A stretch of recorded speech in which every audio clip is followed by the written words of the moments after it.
Welcome to the Tech Egg. Don't get scrambled. Enjoy the video. Start by gathering tools and your replacement Marshall headband.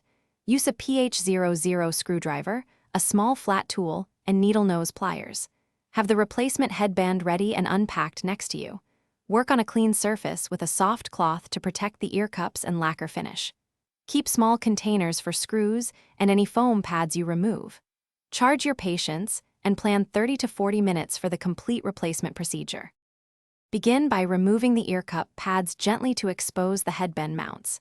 Use your PH00 screwdriver to remove visible screws holding the headband hinges.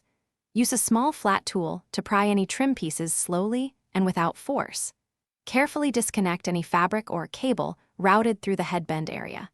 Keep each screw and washer in labeled containers to avoid loss during reassembly. Take close photos for reference before fully detaching the old headband. Position the replacement headband so its hinge points align perfectly with the ear cup mounts. Reattach screws by hand first, then tighten them with the PH00 screwdriver until snug. Reconnect any internal cable carefully and ensure the cable routing follows the original path. Replace trim pieces and press them into place until they click or sit flush. Reinstall ear cup pads and test the headband adjustment for smooth travel and secure stops. Finally, play audio to confirm full functionality. Thanks for watching. Consider subscribing if I helped unscramble your problems.